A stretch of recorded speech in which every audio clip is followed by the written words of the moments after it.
MKM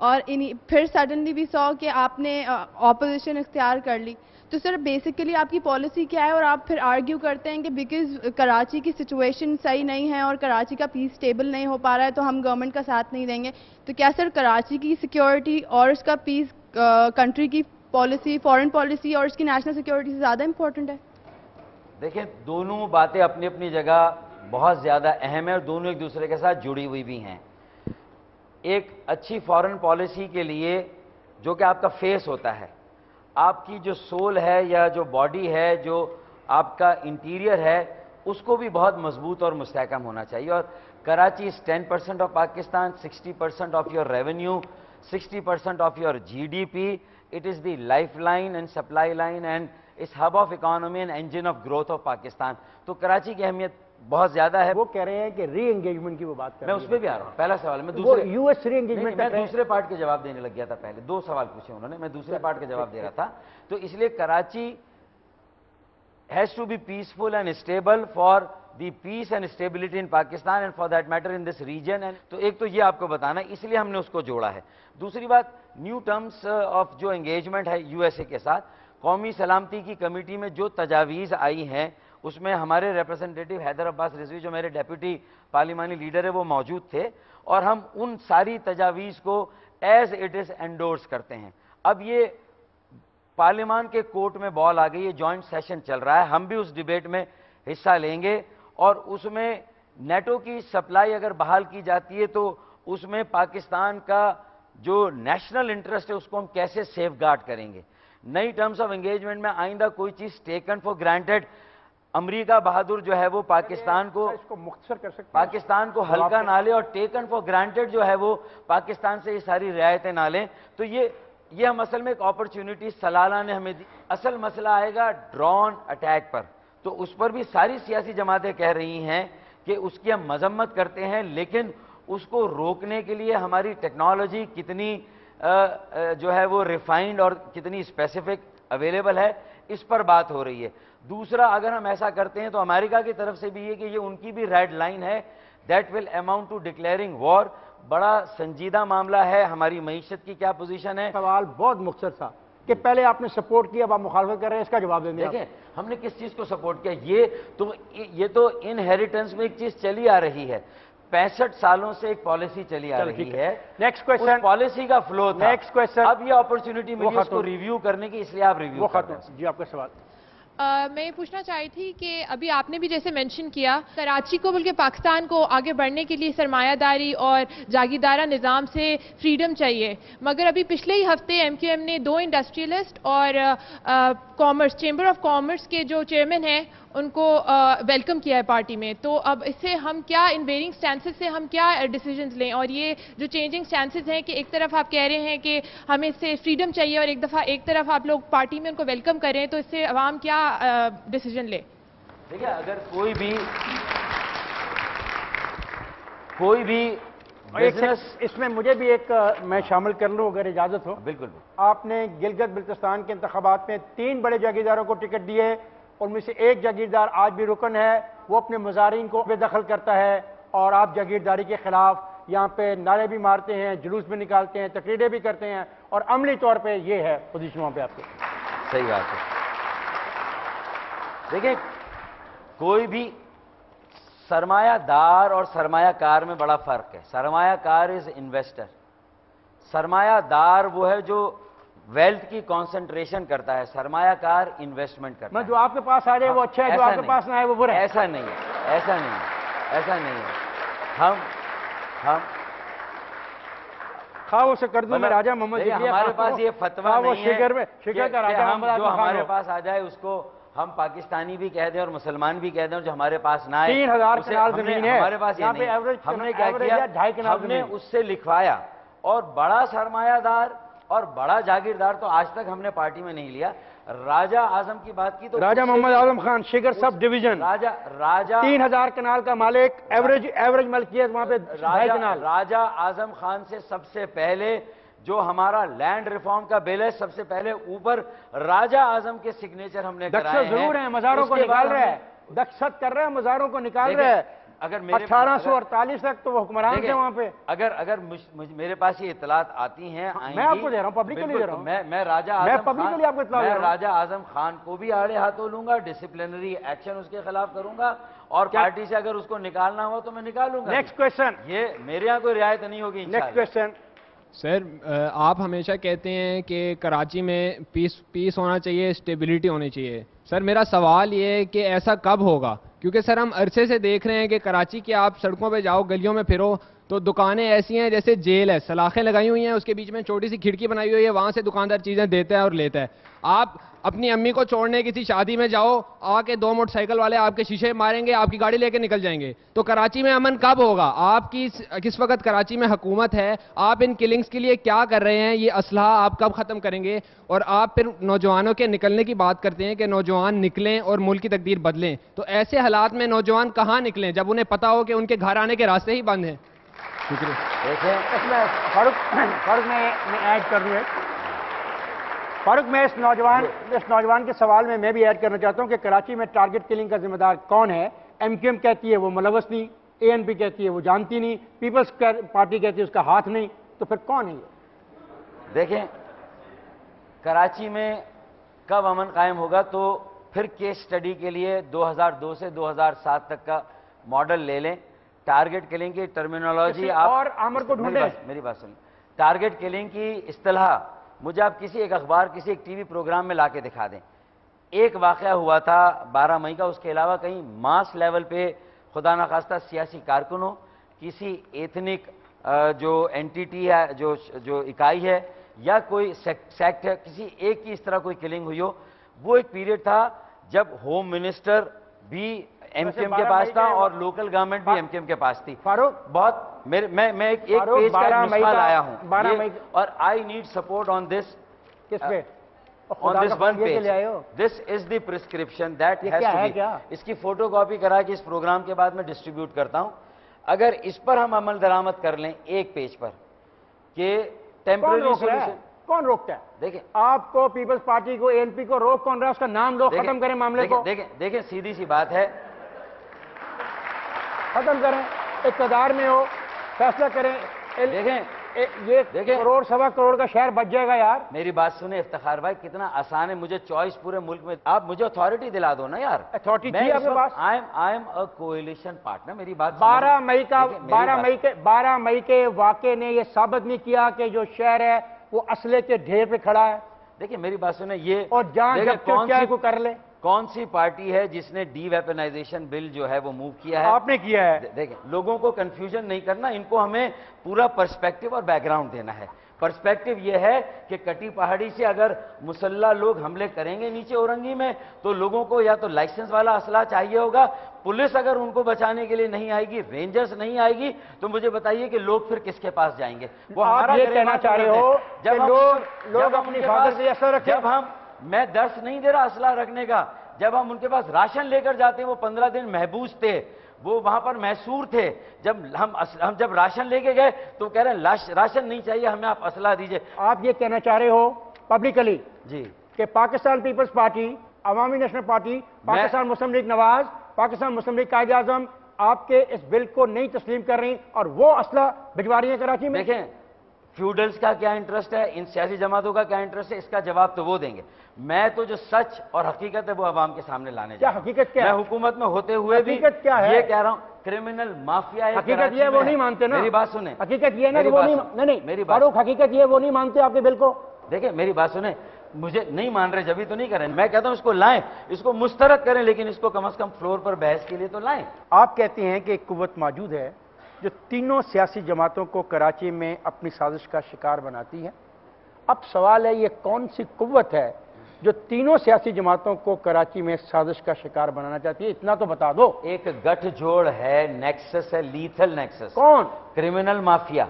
میرے پاس میں نے وہ سب کے پاس یہ کرمنل مافیا ہے یا سب کے پاس ہے؟ میں نے تو کہا دیکھیں جب بھی انٹر پارٹی ڈائیلاگ ہوتا ہے میں وہ لسٹیں لے کے جاتا ہوں کہ اگر آپ کی صفوں میں کوئی کالی بھیڑ ہے میں کانفرنٹ کرتا ہوں. اے این پی کو بھی اپنے پیپلز پارٹی کے بھائیوں کو. سب کے پاس. اور میں نے کہا, میری بات سن, میں نے کہا ہے کہ یہ تو آپ کے چند لوگ ہیں, لیکن 600 کے قریب کرمنلز ایسے ہیں کراچی میں مافیا کے کہ جن کا تعلق شاید کسی پارٹی سے نہیں ہے. رحمان ملک کی جو لسٹ آپ نے فراہم کی تھی اس میں آپ کی پارٹی کے لوگ تھے جو بالکل تھے, اور میری پارٹی میں کرمنلز اگر ہیں تو مجھے جب بھی آئیڈینٹیفائی کرائے گا. میں نے ایک میکینزم سسٹم بنایا ہے, 3,500 لوگ میں نے 6 سال میں نکالے. آپ یہ کہنا چاہ رہے ہو کہ ایک مافیا ہے جس نے کراچی کو یرغمال بنا لیا ہے اور آپ بھی سارے بے بس ہو گئے ہو؟ اور اس میں میں دعوے کے ساتھ کہتا ہوں کہ میری سیاسی کوئی سرپرستی نہیں ہے. باقی سیاسی جماعتیں اپنی صفوں میں ٹٹولیں, میں ثابت کر دوں گا. میں ریکارڈ پر کہہ رہا ہوں. بریک میں چلا جاؤں؟ ہاں بالکل. فاضل صاحب میں جا رہا ہوں, بریک پہ جائے گا نہیں, میرے ساتھ رہے گا.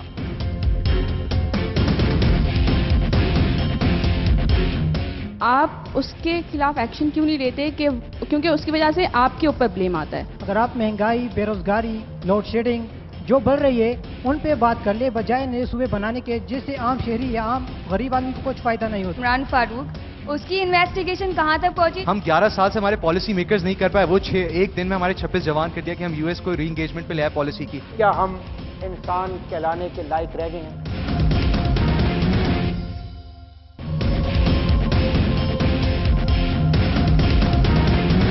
ویلکم بیک خواتین حضرات.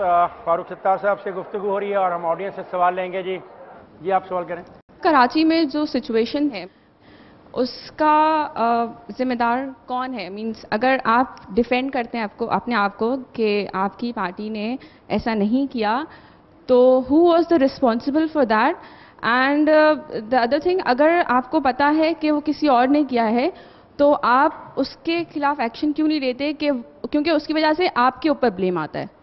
دیکھیں اصل میں ہیومن سائیکی کو بھی تھوڑا سا سمجھنے کی ضرورت ہے کہ میرا جو ٹیسٹ ہے وہ یہ ہے کہ میری پالیسی بہت دیانتداری اور ایمانداری کے ساتھ ہے نان وائلنس کی اور پیس کی. 16 اسیسینیشن ایسی ہوئی صبح ہی صبح گھر میں, ایسے دہشت گرد جو نوٹوریس ہیں وہ چھت سے کود کے لوگوں کو مار رہے ہیں. اور یہ میرا اپنا ریزیڈینشیل ایریا ہے PIV کا, جہاں میرے گھر کے 400 گز کے اندر یہ کلنگ ہو رہی ہے. میں نے ہر کلنگ پر president, prime minister, chief minister, governor, میں نے سب کو لکھا ہے. ہوم منسٹرز کو لکھا میں نے, سندھ اور جو فیڈرل ہیں. لیکن وہ ایک کلپریٹ جو کہ آئیڈینٹیفائیڈ ہے, جس کی لوگ گواہی دے رہے ہیں, اس کے باوجود اس کو کوئی روکنے والا نہیں ہے. وہ پھر آیا اور اس نے یہ کارروائی کی اور وہ وہاں پر کارروائی کر کے چلا گیا.